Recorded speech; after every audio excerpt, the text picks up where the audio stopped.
Hi guys, Shannon Sharpe here. And before we get started on today's show, I wanted to tell you about Toyo Tires. On Undisputed, we're always talking about UFC star Conor McGregor. There's no denying his toughness, and there's no denying the toughness of Toyo Tires. That's why Toyo Tires has been a proud sponsor of the UFC. Just like UFC fighters, Toyo Tires are built for battle. It's an all-or-nothing philosophy. Durability, aggressive design, on- and off-road capabilities, Toyo Tires has it all. No matter what you drive, Toyo has you covered. And don't forget about their cool, slick look.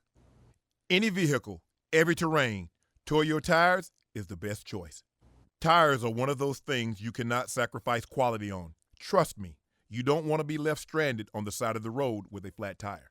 So the next time you need tires, ask for Toyo. To experience more, visit toyotires.com/UFC. That's toyotires.com/UFC.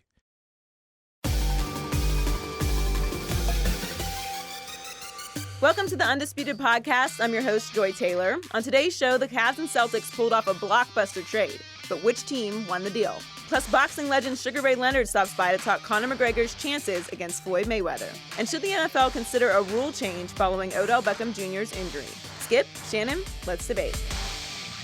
Good morning, guys. Boxing legend Sugar Ray Leonard will be here later to talk about Conor and Floyd, but we have to start with the huge NBA trade. Kyrie Irving was traded to the Celtics yesterday for a package that includes Isiah Thomas and Jay Crowder and Brooklyn's 2018 first-round pick. A Kyrie move has been talked about since he reportedly requested a trade from Cleveland last month. LeBron tweeted afterwards, "Nothing but respect, and what a ride it was." Let's take a listen to Celtics president Danny Ainge on the big move. This has obviously been a roller coaster of a day for us, trading away Isiah and Jay and Ante, especially Isiah and Jay, who have been such a big part of our team and our success and our Celtic culture as leaders of our team. Very, very difficult day. And at the same time, a very exciting time for one of the best offensive players in the league. It is a high price tag, acquiring a 25-year-old perennial all-star, a player that fits a timeline for us and is a fantastic offensive player, is one of the best offensive players in the league. You have to pay a heavy price. Shannon, who won the trade? You have to think about it. No, there's no thinking for me. Yeah. The Cavaliers won the trade because they're operating from a position of weakness. Think about this. It was known that Kyrie did not want to play any longer in Cleveland. And he voiced his displeasure saying, I do not want to play alongside LeBron, or I want to get out of his shadow. So now Cleveland really doesn't have a choice. They have to move him. Everybody knows they have to move him. And for them to you trade Kyrie. And you notice what Danny Ainge kept saying. He's a tremendous offensive player. He's a tremendous offensive player. Didn't mention, they just play offense. So I thought basketball, you play both ways, Skip, but that's neither here nor there. I'm going to let you have your time. This is my time to shine. Yeah. The Cavaliers won this trade because you swap Isiah for Kyrie. You get a defensive player in Crowder, but the most important thing, you get the Brooklyn Nets unprotected first-round pick in 2018's draft. Now, that was a pick that Danny Ainge was unwilling to relent to get Paul George. To get Jimmy Butler. But he wanted Kyrie.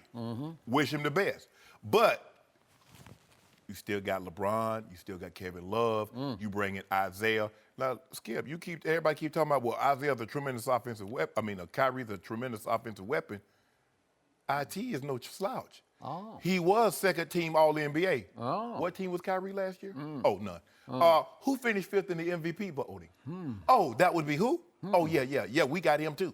So now, not only do you get an offensive weapon to replace Kyrie, you get a defensive guy, and you get some depth. That was the most important thing because, Skip, you remember last year, you watched the finals. Yeah. Man, they had the corpse's bride out there, Darren Williams. Yeah. Stinking up the joint. I thought you loved Stop it, Skip. I did like it at the time. Sometimes people get married and they love the person they married. Yep. And then 72 days later, Kim Kardashian. What did you call it, a game changer? Yeah, he was. I thought he was going to be a game. He did. He changed it for the other team. Because as soon as he come in the game, you know what was happening. Skip, considering that the Cavaliers really had no strength here, everybody knew Kyrie wanted to go, and they didn't get fleeced like the Indiana Pacers. Because think about this, Kip. Indiana Pacers gave up Paul George, who's a legit player. He's a top 15 player, and you get back Victor Oladipo and Sabonis with no draft pick? At least the Cavaliers, from a position of weakness, it's like you being a hostage. You negotiate with the hostage, the guy that's holding you hostage, and he end up giving you a ransom. You're like, whoa, how did this happen? I'm supposed to be giving you the ransom. You turn around and give me the ransom, and I get to go. So the Cavaliers won this pick, and Vegas says, guess what, Vegas? You love Vegas. You know them odds makers? Cavaliers are still 4-1. You know why they're still 4-1, Skip? 6'8". 250. Oh, here we go. 12-30, 1984. Immaculate. As long as he's there. Yeah. 8 of the last 12 years, Skip, the team that guy's been on has done what, Skip? They've been the Eastern Conference representative in what, Skip? Tell it, Skip. I need you to tell it. That's about to end. Oh, it ain't about to nothing. Yep. That's about to end. You gonna put some dew on that? By the way, this is LeBron's 15th year coming up. 15. Woo! Got 5 more good ones to go. Yeah. What did he tweet the other day? Something about savage workout. I don't know what it was. It's scary. No. He say, I feel so good, it's scary. Scary. Scary, right? Well, now he just flat out scared. ED, scared. Whatever. So, Shannon, that was your best attempt at spin doctor that you've had so far on you like Undisputed. That was a really nice attempt. So you're saying we, Cleveland, won the trade from a position of weakness. So translation is, hey, it was the best we could get under the circumstances, right? That's not exactly winning the trade. Skip, we get a guy that averages 28 points a game, the same amount of assists. He was second All-NBA. He was 5th in the MVP voting. We gave up a guy, and Kyrie, we know he's an offensive juggernaut, can handle the ball, good at the rim with either hand. But Skip, considering that you had to move him, and everybody knows you have to move him, so they were offering mop buckets. You didn't have to. Candles. You didn't have to. He had to go. You had him under contract for the next 2 years. Because you don't want Bron to lump him up. Oh, okay. He does us no good lumped up. All right. My turn. The Boston Celtics won this trade just the way they're going to win the Eastern Conference next year. And yes, I put a case of due on that right here, right now. Okay. This was an historic acquisition, and I'm not sure it's sinking into people's minds quite yet. I'm going to try to sink it a little deeper, just how historic this was. Do you know how exceedingly rare it is in the National Basketball Association's history that a player in his prime is actually available via trade? In his prime, via trade. I mean, listen, when that happens, you have to pull out every stop. You have to do everything in your power to go get said player, especially when he's, in my view, a top 5 player. We could debate that all day. I got him top 5. I'll go KD, Kawhi, LeBron. I'll give you Steph. Once you didn't have LeBron first, the list was muck. Right. I'll give you Steph 4. And then 5's debatable between those 3 guards. Is it Westbrook? Is it Harden? Or is it Kyrie? I'm going to go Kyrie on just clutchness because he is, or was, the Cavs closer. And he's the best closer in basketball. And I'll take that as the 5th best player in the league. And the Boston Celtics, Cleveland's #1 rival in the East, just acquired Kyrie Irving, not just in his prime, he's just barely entering his prime at age 25. This never happens. The last time there was a trade of this magnitude, you'd have to go back to Melo leaving Denver, being traded to New York. Melo was 26, but he didn't exactly have superstar impact on the New York Knicks. Okay, so I think this is going to have more impact on Boston than Melo had on New York.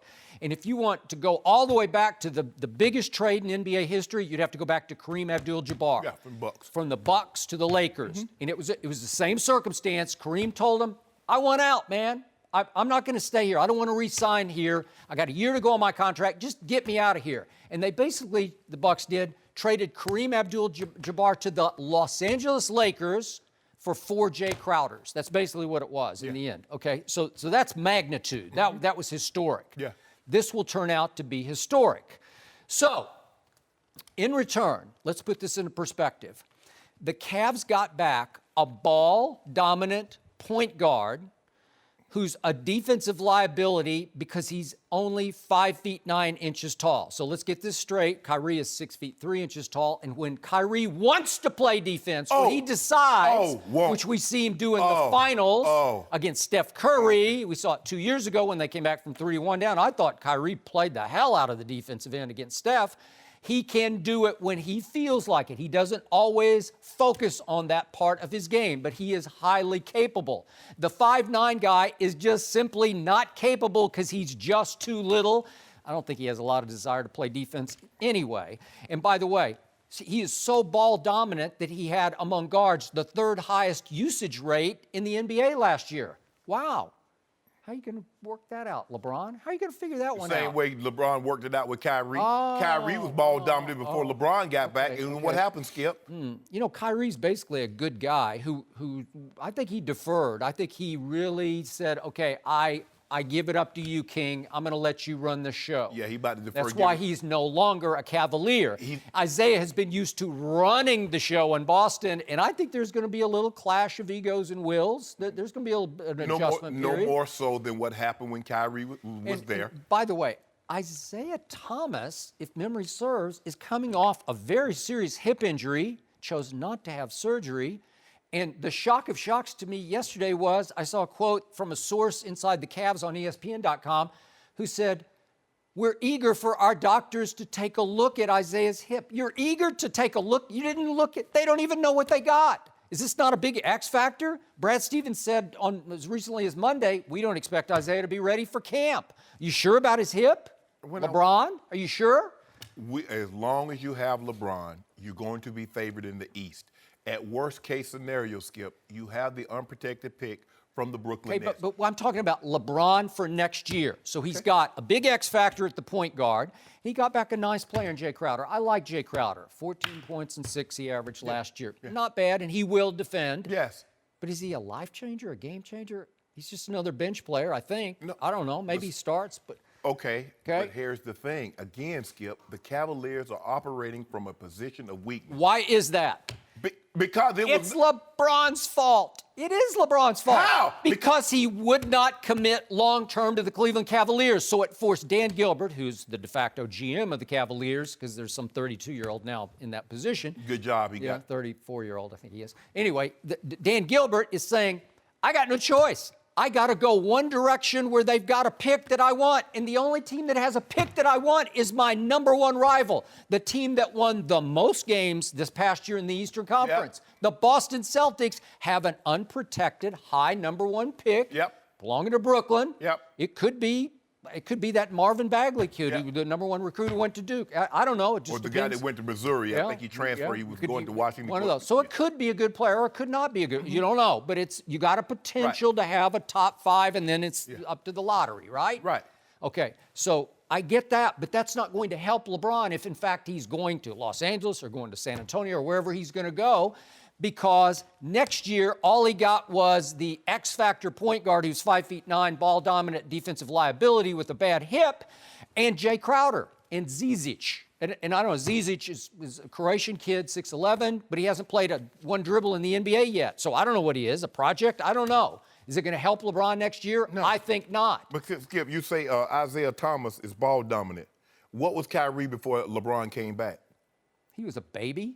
I ask a question. But see, was he ball dominant? Well, yes sure, or no? On a bad team, he was ball dominant. But my point is, Isiah, to your point, is he's had lots of success. He's enjoyed for a long period of time being the man in Boston. It's not going to be that easy for him to say, oh, wait a second. And by the way, after 1 year, after next year, he's free. Yeah. And what has he already said? You better back up the Brinks truck, said Isiah Thomas. Well, really? Skip, that don't put any fear in Dan Gilbert's heart. First of all, it was not Dan Gilbert. It was Kyrie requesting to be traded. So once he requested to be traded, let it known that he no longer wanted to play with LeBron James.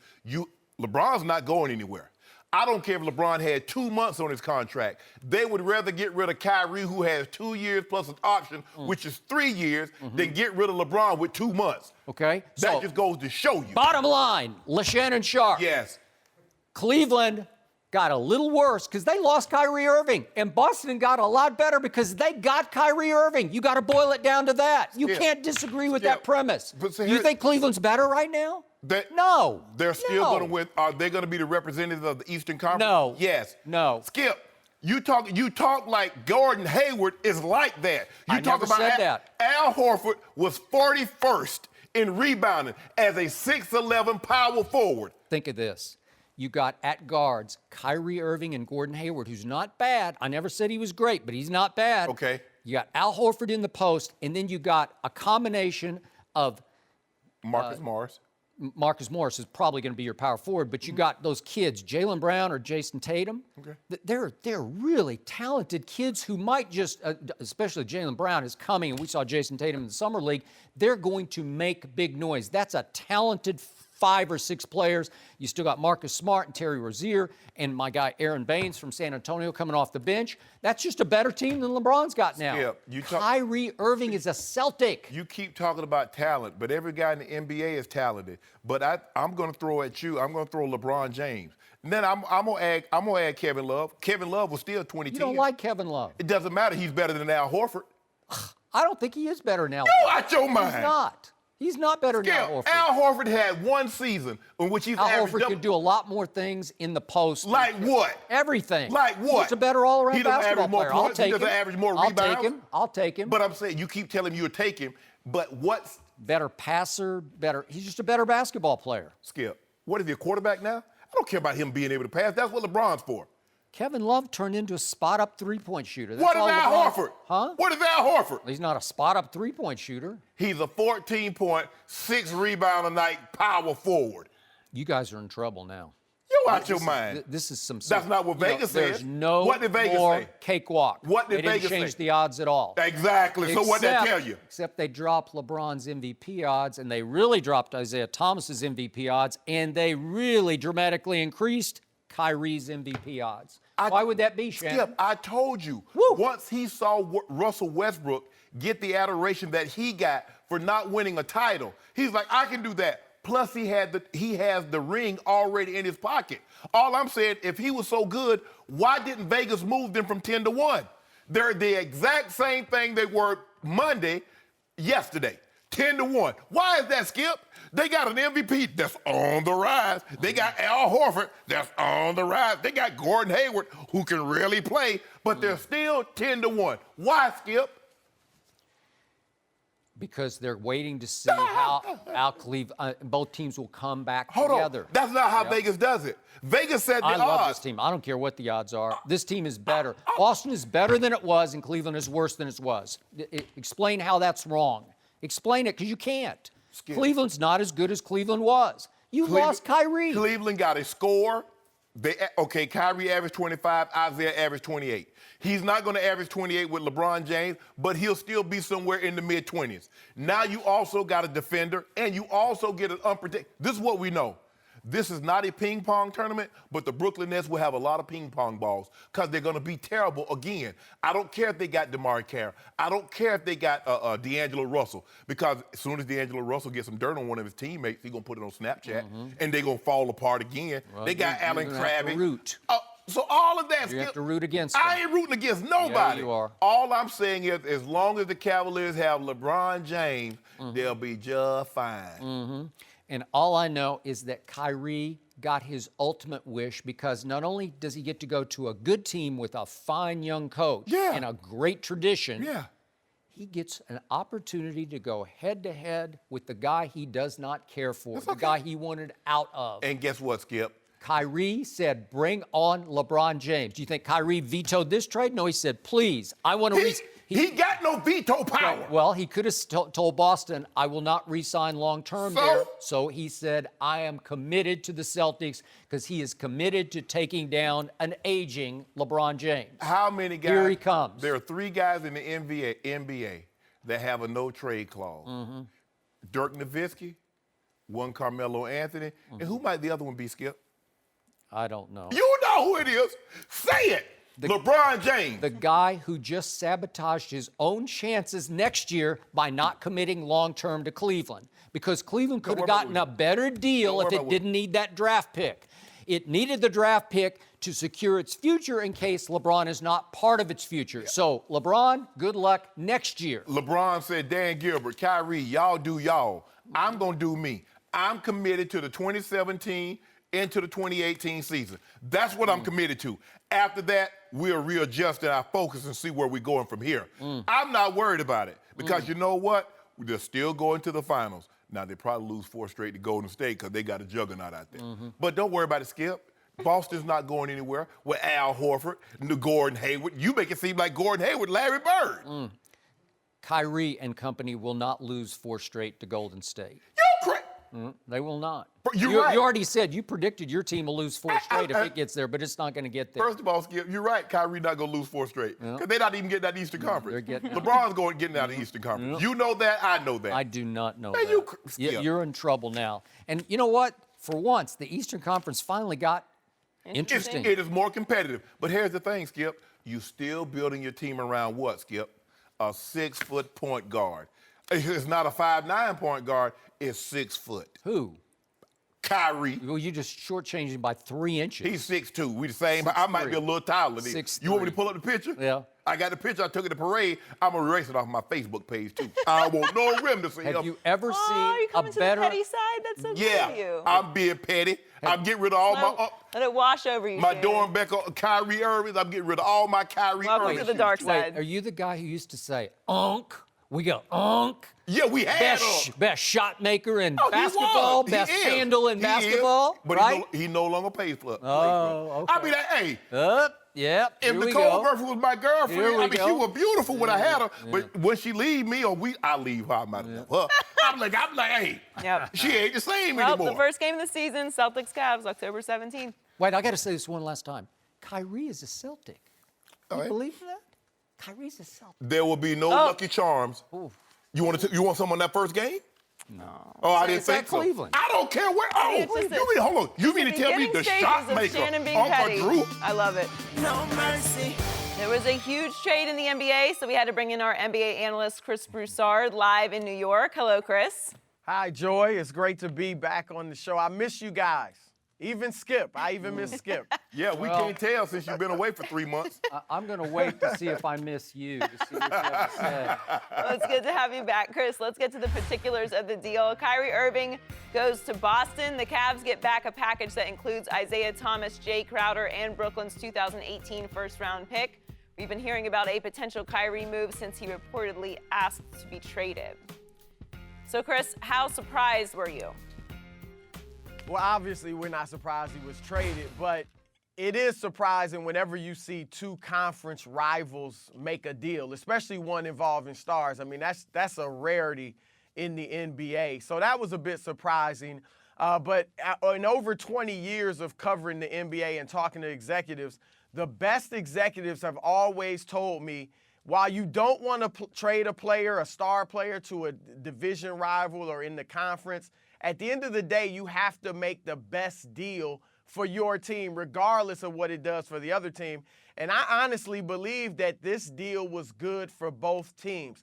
Now, to me, the most surprising element, though, is that a rookie GM, Kobe Altman in Cleveland, who we know has only been the GM for maybe less than a month, he got the best of Trader Danny Ainge. What? Ainge is one of the best wheelers and dealers in the league, and Altman got the best of him. I think Cleveland won this deal, and not just because their hands were tied, because Kyrie wanted to be traded. They got everything offensively that they lost in Kyrie in Isiah Thomas.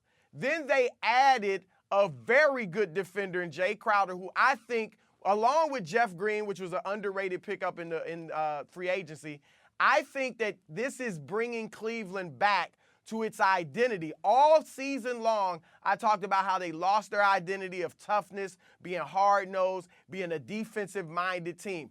Crowder will help restore that, and he does it without taking away from your three-point shooting because he's an excellent three-point shooter when he spots up. Then, of course, you get Brooklyn's pick in 2018. That's incredible. So even if LeBron leaves next summer, you can re-sign Isiah Thomas long-term if you like. You get a top pick in next year's draft. Maybe it becomes a future franchise player. All those things will keep Cleveland relevant, not great, but relevant even if LeBron leaves. So I think this was a tremendous deal for the Cavaliers. Wait, did you just say that Isiah Thomas is as good as Kyrie Irving?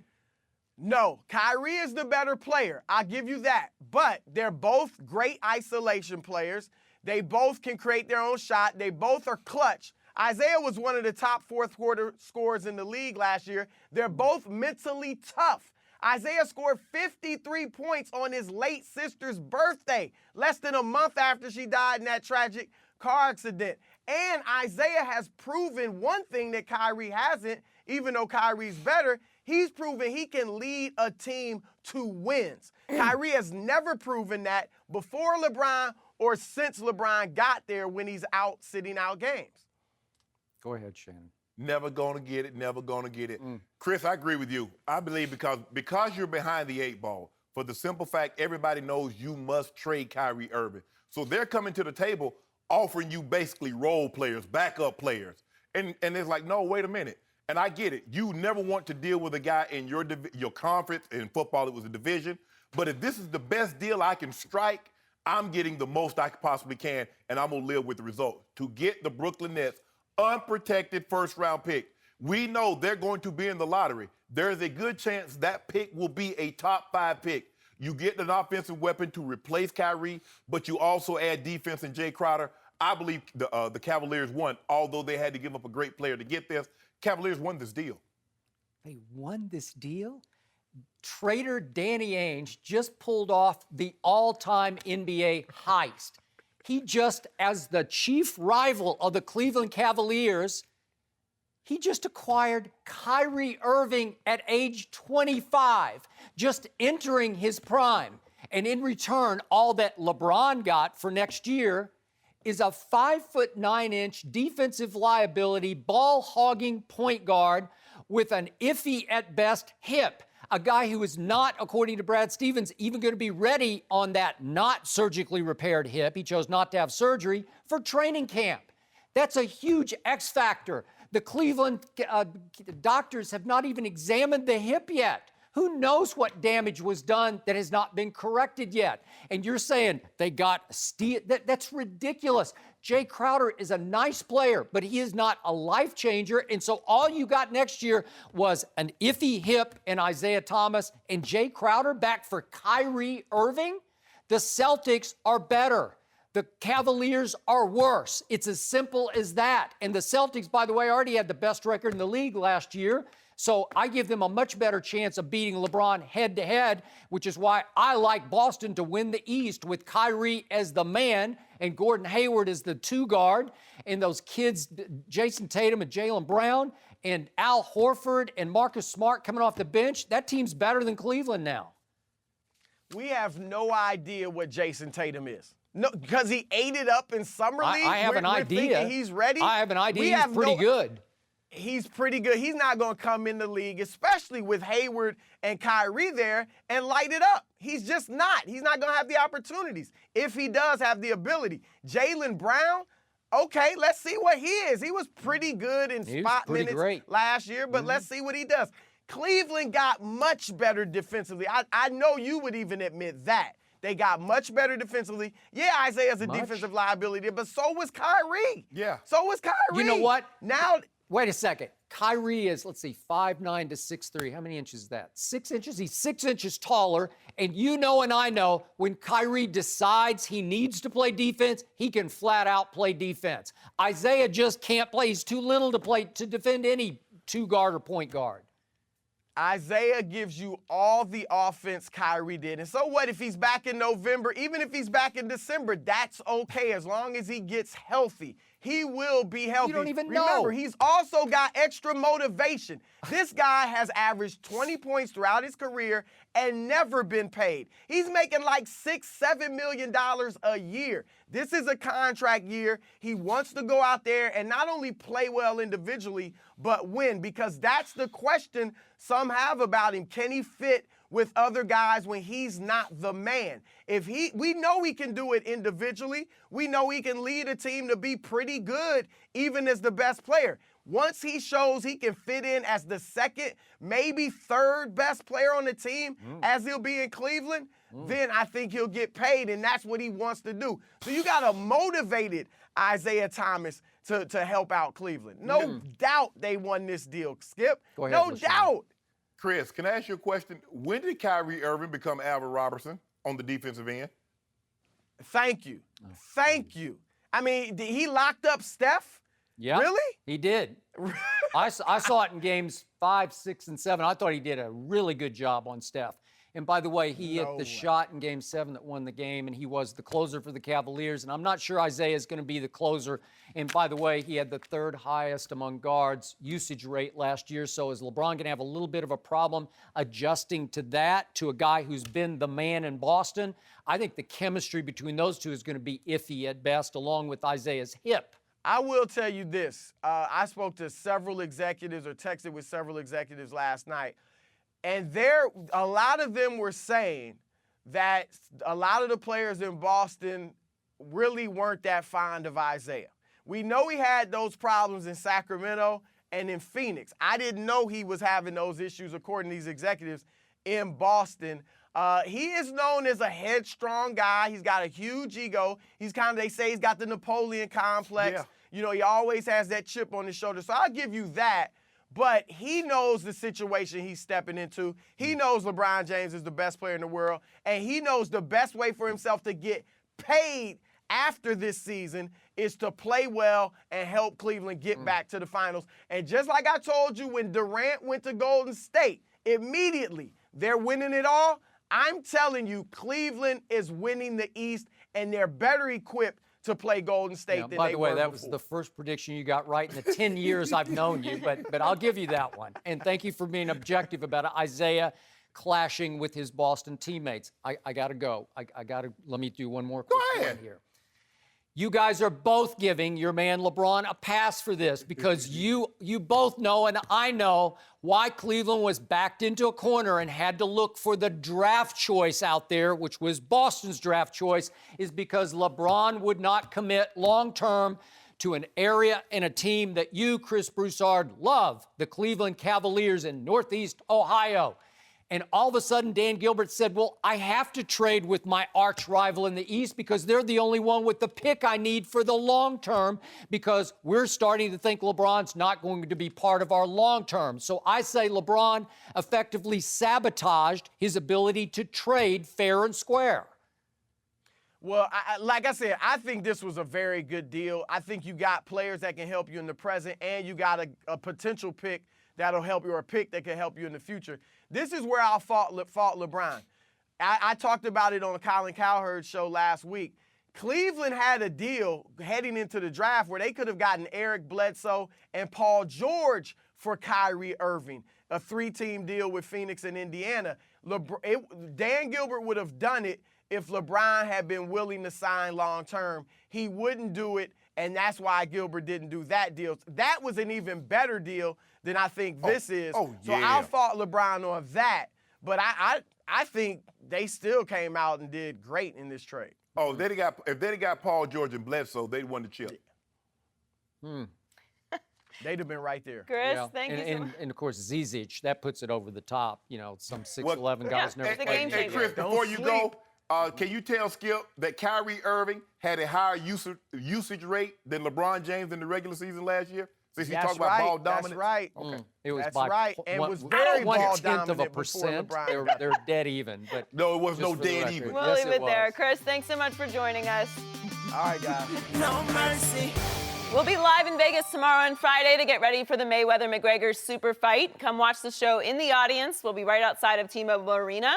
Audience check-in starts at 5:30 a.m. Pacific time, and the show starts at 6:30. It all begins tomorrow in Vegas. Our next guest is a boxing legend. He'll be calling the Mayweather-McGregor prelims Saturday on Fox. Sugar Ray Leonard, welcome to Undisputed. Welcome, Ray. Thank you. Thanks, guys. Great Good to have seeing you. Good seeing you. Do you give Conor any shot to beat Floyd?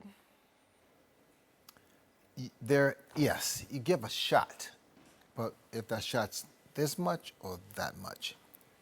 This is not about what McGregor should do.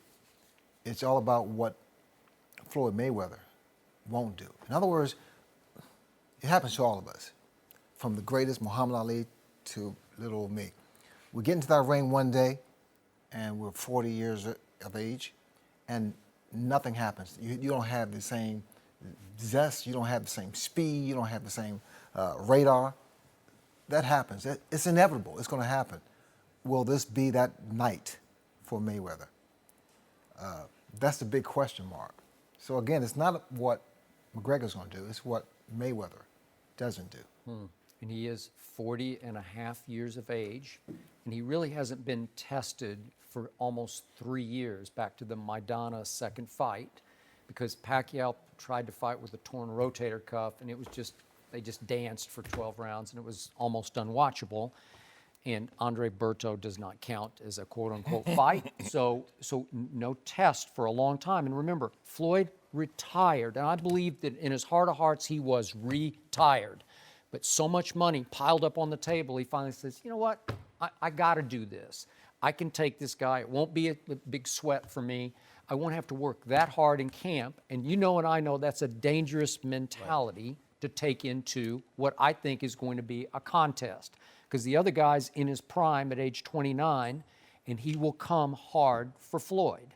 Is he skilled at boxing? I think more than most people think. So that's why I'm giving him a shot.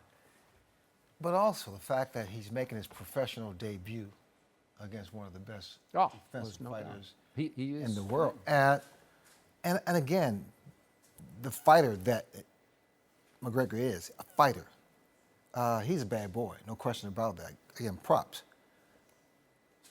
He can't outbox Mayweather. He has to make this fight as ugly as possible. In other words, go in there and hit him behind the head, hold him, whatever. Just make it into a street fight.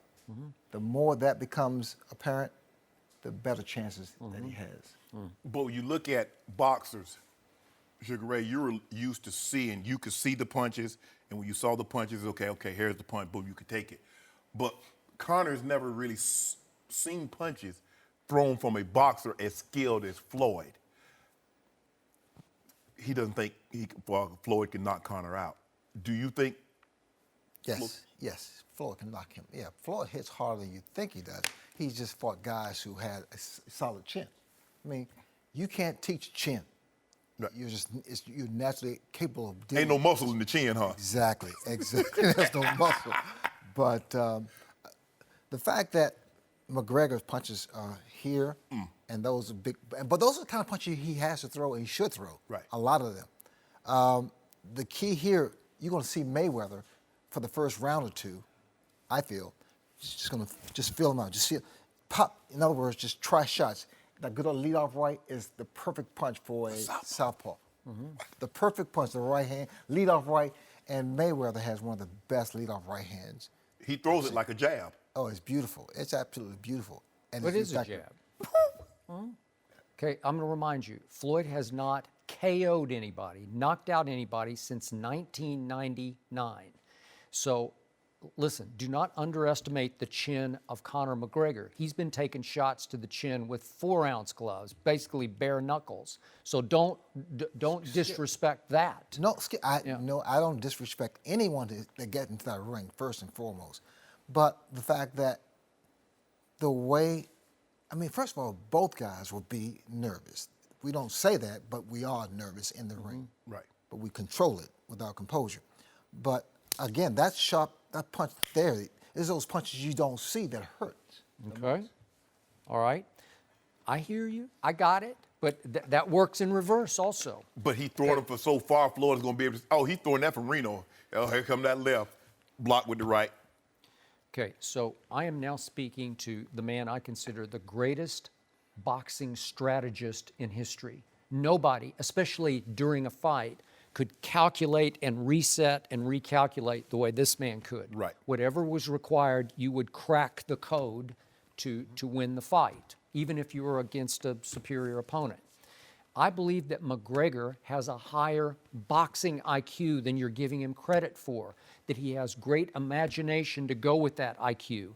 So he's going to throw lots of different stances that Floyd has never seen. Because remember, Conor wasn't schooled the way you were schooled. You guys are taught from, I don't know when you started, what was your first year boxing? Like 9? Yep. Okay, right away, you're taught textbook this, you counter with that. You know, it's just, you're taught, it's just ingrained in your brain, this is how you box. Right. And nobody could box better than this man. I think he's pound for pound the greatest ever. But the point is that Conor McGregor was not taught the way anyone was taught. And in fact, I was intrigued by the fact he said, I don't want any boxing teacher to come try to teach me how to quote unquote box. He said, I'm going to stay with what I know, which is striking, which is different because he's going to come with different stances, Greco-Roman and Taekwondo and karate stances, just to try to crack the code, to try to get Mayweather out of a comfort zone that he's always been in, because he's always boxed against guys who were taught the way Floyd was taught. If you do this, I counter with that, right? Well put. Okay. Well All right. put, Skip. And the fact that with McGregor, if he gets, well, Mayweather will be against the ropes or in the corner, and that's when those looping punches are effective. But it's not that easy to hit Floyd, you know. For me, I choreograph the fights in the ring, and with McGregor, I think McGregor is going to, and he has to fight, throw his punches, work the body, bring the hands down, that kind of thing. Okay. Now, Floyd is concerned about weight, and so he's made a disparaging remark about he's what did he call him, 10 pounds over pounds? Yeah. And to me, I think Floyd's biggest fear is that, remember, walking around, Conor McGregor's a natural 170-pounder. Floyd's a natural 147-pounder, and Conor has goaded and taunted him from the start about, you're just too little. And I believe that's not just fight hype. I think he really believes that Floyd's just too little. He keeps saying, little head, little torso, little legs. Floyd's a little man. He is, if you've been around Floyd, he's a little man.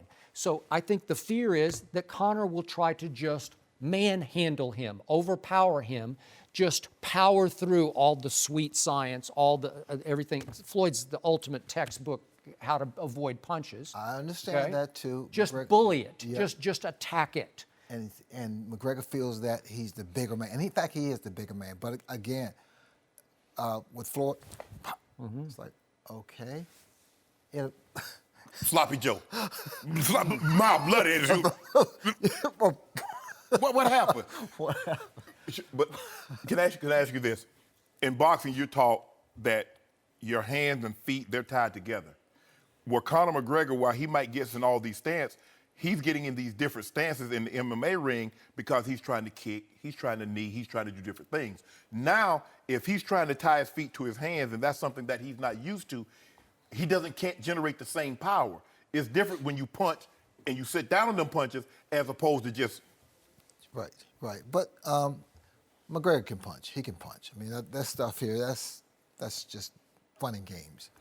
One of my concerns, too, with this fight is the fact that if McGregor gets hit and hurt, he's going to resort back to what he does naturally, instinctively, intuitively. He's going to pop, pop, pop, and then kick. That could possibly happen. It could happen. No, think about that. I agree. It could happen. I mean, if someone hit me on the back, like now, pop, first thing I'll Put your guard up. It's natural, but Right. Naturally, this could be the case. It could be. It also could be used just as a distraction, and the ref's going to have to say, stop it, or he's going to have to lose a point over it or whatever, just to get in Floyd's head. And I think Conor's done a really good job through all of their media sessions getting in Floyd's head. He is, to me, McGregor's a better trash talker than Floyd is. And it got to Floyd to the point Floyd finally said, okay, you want 8-ounce gloves? I'll go 8-ounce gloves, down from 10. I thought we were at 154 so that Floyd could ensure that he would have those big pillows on his hand. It's interesting. This fight will it help boxing? Will it help MMA? Yes, I mean a buzz. People talking. Everyone's talking about this fight. But this fight is about bragging rights. This is about, the neighborhood. It's about your sport. Boxers beat MMA fighters, or MMA fighters beat boxers. these two guys, I mean, they made a bucket of money, but it's really about bragging rights. Do you feel like, real Go quick, ahead. is boxing on trial here? We talked about this yesterday. That would there be some shame involved if somehow the MMA guy landed one wild punch and dropped Floyd? Would that hurt your heart about boxing? Would it hurt the popularity? It won't hurt the popularity. I mean, boxing is a very, it can endure so much, and it has for hundreds of years. But this is more personal. This is a personal fight. It's about these two guys who feel that they're the man. And again, a lot of pride is involved in this fight. And a lot of ego. A lot of huge egos. Will the 8-ounce glove make that big of a difference? For me, yes, the gloves, because my thing is speed, so I want smaller gloves. Right. And Floyd, speed, smaller gloves, helps him. And also, it helps McGregor because, it's like punching with your fist, the 8-ounce glove. No mercy. Floyd and Conor had their grand arrivals in Vegas yesterday. Their final press conference before the fight will be later today. During their press tour last month, a number of incidents from Floyd's past were brought up by Conor, including his history of domestic violence. We're joined by Rob Parker. Welcome, Rob. What's happening, everybody? Good morning. Good morning. Rob. Skip, let me Good start with morning. you. What? Yes. What do you mean? How You're so polarizing sour. is Floyd, Skip? Okay, you guys give me a minute here. Go ahead. I will up front admit this. I sometimes let my heart get in the way of my head when I'm picking against Floyd Mayweather Jr. because I just have a hard time liking him. So my objectivity gets a little cloudy. Even though I'm giving Conor McGregor a great shot to win this fight, sometimes I stop and question myself, is it just because I just can't take Floyd out of the ring? I've concluded he's just a bad guy, and it's hard to get around the fact that I believe he's a bad guy. And there's a big part of me that just wants Floyd to suffer an all-time humiliating defeat, a 49-1 defeat at the hands of some MMA fighter from Ireland who's going to waltz into the ring for his first ever professional boxing match. I will admit that up front. I've often said Floyd's the best defensive fighter ever. I've told you that many times. But I just find it impossible to root for him outside the ring. And it's not just because he flaunts his extreme wealth, which he's great, but we've seen a lot of athletes, black and white, flaunt their extreme wealth. But I'm going to just hit this one time, and I'm going to leave it alone. I don't want to rub it in or pile on here, but Floyd Mayweather Jr. has a long history of domestic violence. And let me just read briefly from a piece I found in Business Insider that summed it all up and then broke it down. Since 2002, Mayweather has been accused of violence against women with alarming frequency. He pleaded guilty in 2 of those incidents, and in another, he was convicted only to have the charges dismissed 4 years later. The most recent incident, in which he hit his ex-girlfriend in front of 2 of their children at 5 a.m. in 2010, resulted in what we all know, 90-day prison sentence. Then it goes on into gory detail. And this history of domestic abuse and violence is way beyond, to me, Greg Hardy or Ray Rice. And now he owns a strip club in Las Vegas called Girl Collection. It's just disgusting to me with that history. And we all know he posted a racist rant against Pacquiao before their fight. And he called McGregor a gay slur, but I'll be the first to admit McGregor made racist remarks to Floyd and about Floyd. I give you that. And then this is the final big point that just blows my mind. After all we've talked about on this show, the black community's issues with our now president, Donald Trump, Floyd Mayweather Jr. supported Trump before the election, and then once Trump was elected, he flew to New York to sit with him and pal around with him when he became president. And now Floyd is saying that he's fighting for, quote unquote, all the blacks in the world. And it's just like, what? What? Okay. I'm sorry. It just loses me. And now let's just bring it back into the ring for a second.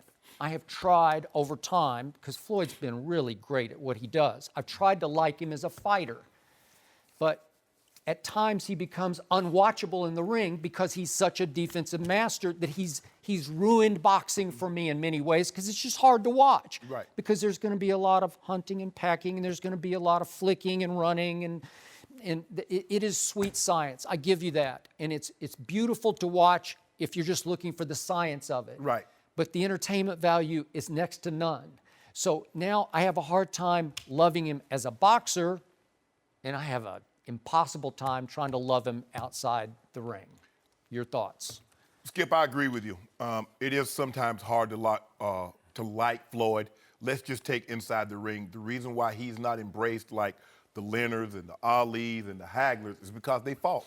When they came, they fought. There was no ducking and dodging, but he's found a way that says I can win the fight without taking this kind of punishment. That's true. So if you are a true pure boxing fan, you love what he does because he's hitting people without getting hit. He gets in, he gets out. I mean, he's a burglar. He's the greatest ever at doing what you just said. Yes. Outside of the ring, Skip, Yep. it's impossible for you to like him. Even and Skip, I'm not the biggest Mayweather fan, and the reason that I'm reading so hard for him in this fight is because Conor McGregor is not American, and Conor McGregor is coming from a different sport, and he thinks that he can do what nobody else has done. He's going into the boxing ring, and I'm going to be the 5-division champ. Yep. So if it's a situation where, okay, I don't necessarily really like the guy or I don't really have a vested interest, but he's fighting a foreigner, I'm always going to pull with the guy home. I'll treat it like the Olympics. No matter who's running, I'm taking America. I hear you. Just like Tiger Woods in 99 at Medina with Sergio Garcia. Yep. I couldn't understand why Americans were rooting for Sergio. Tiger is, I get it, he's black, but he is an American. But that's neither here nor there. Skip, the thing with the domestic violence, you documented numerous occasions, more than we could actually count. There's no sense in talking about that. But when he lost me, when he started talking about this Black Lives Matter and talking about all lives matter, now you know what, Floyd, you got to miss me with all that. And if he was fighting anybody, if he was fighting an American, I don't care if they found the dude on Skid Row, I would take that dude over Floyd Mayweather. What Floyd doesn't understand, and what a lot of people found out the hard way, is that what our president did is that he used them as photo ops. Yep. And he talks about he got a lot of black friends, but how many of them are common guys? Well, hell, it's easy to be friends with Don King and Mike Tyson and Floyd Mayweather and this one and that one. But none of them are common folks. So he has nothing in mind with the common folks. Most people, because if you think about it, there are a lot of people that might be racist, but when they see a black and he's famous, he's wealthy, well, he's different. They view you as different. Although you're black and they might not like Allure. That is absolutely They look at Floyd differently. Floyd somehow forgot the fact that he was black. After this, I'm gonna go back. Hopefully, once this fight is over, Skip, we talk about it probably Monday or Tuesday. Floyd retires from boxing, and I never have to mention his name again. I'll be perfectly fine with that. I got it. I'm with both of you guys from this standpoint. He's just somebody I've never been able to embrace. I get it. I covered boxing back to the 90s, and I was in Vegas all the time and all that. And I would rather go see a Mike Tyson fight where someone's going down in the first 3 rounds. First 3 rounds or whatever, than to watch a Floyd fight. And the other thing is, I just stopped paying for it, watching it, because I just got nothing from those. When you add in that and all the other stuff, that he just wasn't a fighter I enjoyed watching, but then all the outside stuff and the Trump stuff and the flaunting of his wealth, you could do all that all you want, but when you add it all up into a big mix, a lot of people were turned off. Yes. And I'm going to admit that if it wasn't for Conor McGregor's racist press conferences or whatever, that's the only reason I want to see Floyd win. For no other reason. Not about the record, not because I like him. I can't get with Conor McGregor. He turned me off so much during those. No, and I'm just saying. Plus, he's not. I can't root for. Skip. Skip. I can't root for. And like I said, I don't like the things that Floyd has done outside of the ring. He's not very pleasing to the eye aesthetically in the ring, unless you're the purest form of boxing. You love that. But Skip, I can't root for Conor McGregor over Floyd Mayweather. I got it. But I hear you. I think black people in this case, who weren't always Floyd fans for a number of reasons that we just talked about, I think this is probably the fight to where most are pulling for Floyd to win. And it's very weird and strange. It is. It really, really is, because he's not just polarizing. In the black community, he's very polarizing. Normally, a guy who's such a champion would be loved by all people. He's black. What? He's won every fight? No, not the case. He's not viewed like Venus and Serena. No. He's not viewed like that. He's not viewed like Tiger was until Tiger told us what agree. he wasn't. Right. But I want to see him go 50-0. And I know a lot of people will be upset. Well, if he goes 50-0, he did it against a guy that wasn't a boxer. Well, that's not his fault. It's not his fault that people wanted to see this, and they're going to buy it in big, and he's going to make a ton of money.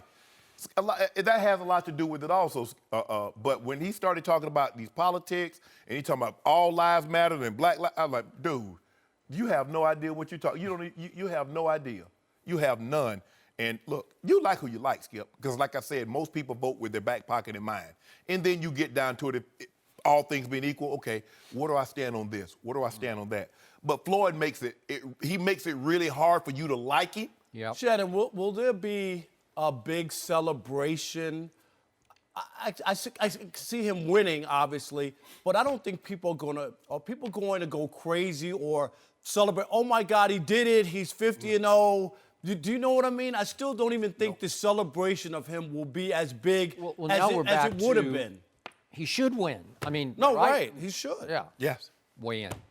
Oh, I mean, I think everyone knows how I feel about Floyd Mayweather. There's no need to hammer on that again. I think when it comes down to this fight, you can really only focus on what goes on in the ring. The tour that they went on turned a lot of people off McGregor. Yes, absolutely.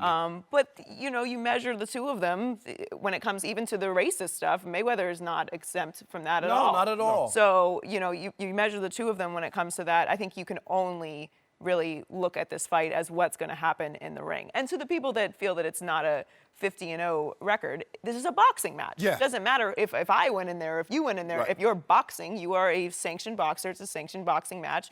So he should get the record if he wins. But because you've got to be sanctioned by Nevada, right? In order to even exactly. fight. It's a boxing match. It's a boxing match. Let me get one of them bags, Floyd. All that being said, let your boy get one of them bags. I got it. You don't want a bag from him. Stop it. Would you take a bag from him? I most certainly would. No, you wouldn't. On Saturday night. That's where his principles end. What? Can I conclude that Floyd Mayweather Jr. is the most polarizing athlete ever? I don't know if he has enough people that like him. Like him? Yeah. Yeah. Okay. What about, He might be one of the most disliked champions ever. I'm thinking Floyd, Tom Brady, no? Tebow. Maybe. But I would say LeBron. Tebow, LeBron, Tom Yeah. Brady Right. have an almost equal. Do you know what I mean? That like and dislike. Right. People that like There are him. not enough that Like him. Right, Yeah. right. No mercy. ESPN reports Odell Beckham Jr.'s sprained left ankle could keep him out of the Giants' season opener against the Cowboys. Odell was hit hard in Monday night's game against the Browns. He said the hit was, quote, just football in my opinion, but not all players agree. Le'Veon Bell tweeted yesterday, literally just seen the hit on Odell. We need a rule change or something. Legal, yes. But if you have eyes, all you can see is that it was dirty. It looks like they want you playing with one hand and one leg out there, Odell. We're joined by Super Bowl champ Seth Joyner. Welcome, Seth. Good morning. Guys. What's your reaction? Well, I think this is the ramifications of a $760 million lawsuit. The target is moved from the chest area because, you can start at the chest, but an offensive player, Shannon, if I went to hit you in the head, the first thing you do, you duck. Yeah. So I could be well-intentioned in hitting below the neck area. But the minute that he's going to take on a blow, the first thing he does is this. And once he does that, and I go head-to-head, now we're talking about a 25-second offense, $50,000 fine. So now the target has moved. And even much more so, for these tight ends, where'd you play at when you played tight end? 228. Okay, 228. These tight ends now are, 250, 260, playing against defensive backs that are, 200, 205. And they got to get them down. One thing we know for sure, you cannot run without legs. So what do? We take the legs. There's no fine for it. The NFL has pretty much said it's okay to hit guys on the legs. It's an unwritten rule among players, okay? But when you got a job to do to get somebody down and you're trying to make a team, you get them down any way you can get them down, you know? And to me, that's the big problem. The big problem is you make your living with your legs. And as players, we got to take care of each other. But when it comes to your legs or a $25 or $50, $100,000 fine, legs are going bye-bye because you got to go down. Yep, Shannon. There you go. But what did he say? It's an unwritten rule. See, Skip he likes to operate in a vacuum. Okay, legal, so everything's okay. That's not how it works, Skip. It can be. This was a perfectly legal play, but it was a dirty play because he was in a vulnerable position and you hit the guy in his knees. And I know most guys will tell you, hit me in my neck and there. Don't hit me in my knees. Don't hit me in my knees. And I know the NFL. Well, that's not what we hear. That's not. No, I'm telling you what the NFL said was that $1 billion settlement. Yep. That's what they're talking about. But I'm talking about players because they know that you tear my ACL. I believe had they torn his ACL, they would change this rule. You would no longer be allowed to hit a receiver when he's up in the air like that in the knee area. And then he had a perfect opportunity itself. Well, he could have made a better play on the ball. Well, I mean, he could have. I think he was really out of position. That's really the only recourse he had because he was late getting to the play. You know, Eric Dickerson was on, Speak for Yourself yesterday, and we were talking about, this same issue, the whole leg, hitting around the leg area. But, at the end of the day, the NFL has basically said it's okay to do this. Yes. And that within itself is problematic because your legs don't matter, but the quarterback's does. Oh my God, man! Now you really preaching. See, because it's okay to chop guys down like this in the open field, but God forbid if you get close to the quarterback and you lose your balance and you hit him on his shin, 15 yards. Yeah, because we seen Tom Brady, swipe at his leg. T-Sizzle swiped at his leg, and he look at it. You're not gonna throw a flag at the referee out here. Who's more valuable to the product that the NFL puts I on the don't care. field? Yes, you do care. Odell is valuable to his family. I have a problem with that, Skip, because you know what? At the end of the day, the NFL is telling me that the quarterback's knees are more important than my knees, okay?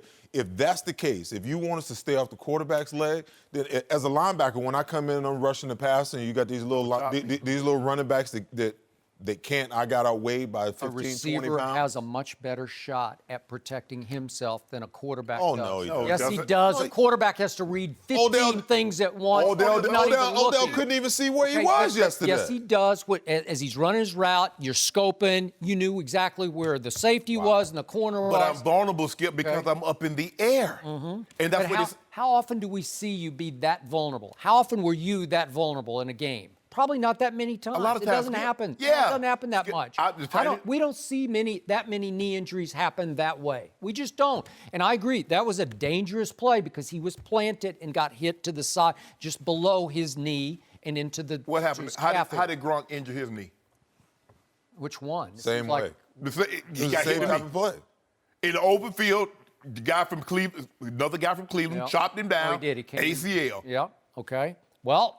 All right, but you can't show me that many because there haven't been that many. There have not been. Well, how many quarterbacks have torn their knee throwing from the pocket? Trent Green and Tom Brady. That's two in the last 15 years. That's too many. Well, it is. Those are two. You just can't do it. You can't do it. I want you to look at that picture right there.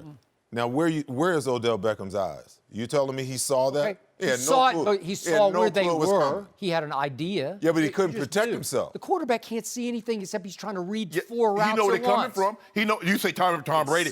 You say Tom Brady was a spotter. He got 8 eyes. So he know where everybody's coming from. He know where the defense is. He's simply the best quarterback ever. Okay, so he should have no problem. But there are times when he is completely vulnerable. He's reading, trying to throw an accurate pass. Odell can at least scope it out and say, I'm going to be in some situation. Did you see what Brandon Marshall did the other night? He just completely short-armed the ball because he saw the safety coming. He says, it's preseason. I think I'm not going to try. Shannon, this is the occupational hazard that football is, okay? Everybody knows that when you play the game that these type of injuries may occur. I just don't like the message that the quarterback's knees are more important than my knees because you know when it's all said and done, Seth, I've got a career. Okay, Oh but it my- just is. Well, Oh, you're going to have to accept the message because he's way more valuable than the position you play. Maybe, but he's not. My needs are more valuable to me than his are to him. Okay, that's your point. But in the end, you can't legislate that you have to protect the head and neck and tell DBs or any defensive player, linebackers, that you have to, when in doubt, go low, and then say, oh, you can't go that low. Well, what's left? But hold on, Skip. You protect the quarterback's head and shoulder area. You protect the quarterback's knees. So basically, all you can hit is what you see, the 13, or in Tom Brady's case, the 12. Yeah. Now, you tell me what Tom, look at his eyes. Hey, he's by far the most valuable player on the field. He's the most valuable player in sports, that position is. Well, Odell Beckham is the most valuable player on the Giants, so he should get the same protection afforded to him as Tom Brady. That's the Giants' problem. I don't care whose problem it is. It is. It's the NFL problem. They need to protect that man. Not. Yeah. And it's just, look, what are you going to say? You have to hit in the midsection. You got to hit. You got to wrap around the waist. That's what you tell then, the then the quarterback. next you'll say, you know what? Kidneys are in jeopardy when you hit people with your helmet in the midsection and kidney. You don't want to wind up on dialysis. Well, then why can't I put my helmet in the quarterback's back? Well, you can. No, you can't. You You can't can lead still with your do a head. lot of things. No, you can't. You can too. You can actually follow through on the quarterback like they did on Cutler the other night. Who's number 90 for Baltimore? Just drove him in the turf. You can follow completely through and fall on his shoulder. That's terrible. But that's Jay Cutler. Tom Brady been crying. He been looking at the ref, and the ref did right here. See, if Jay was smart, Jay would have turned. You know, Yeah, right. Good quarterbacks know I can't fall on my That's right shoulder. Yeah, you got to pin. So the minute your that back. he grabs me, I'm starting to turn so I can fall on my back, not my shoulder. Jay Cutler's a tough guy. From That Vanderbilt ain't. That's University. stupid. He's a There's tough guy. nothing He's a tough guy. about falling on He your just said, shoulder. I can Stop take it. this. He is a tough guy. All I know is, look, if you want to be in media, you need to go to Savannah State because they have exactly the same number of guys as Vanderbilt on air. On air? Yep, one for Vanderbilt, one for Savannah State. So you better go get Who's it. on air from Van? Oh, me. Yeah, you. Oh. We did have two. Well, they almost had to. No, and now so that mass And communication. then Ryan Tannehill went down. Well, wait, there are a lot of people from Vanderbilt on air that aren't in sports. No. We talk about sports. We talk about this kind of stuff. Like Northwestern, they got a boatload of them. Like so we try to catch up with Northwestern in Missouri and Syracuse. Okay. We don't pass Vanderbilt. We gonna have enough. You didn't mention Barry. Barry has a lot. Barry. Oh, babe, you know what? Barry's boot camp. The Buccaneers. Barry University. Am I right? Yeah. They play sports there. Yeah. We're not football though. Oh, we're gonna start name dropping. UTEP in the house. UTEP in the house. Wow. And we're gonna start university dropping. No mercy. Thanks for listening to the Undisputed Podcast. I'm Joy Taylor. We're headed to Vegas tomorrow ahead of Mayweather and McGregor. Join us at the same time tomorrow from Sin City, 9:30 a.m. Eastern. We'll see you then. Fox Sports. One of one.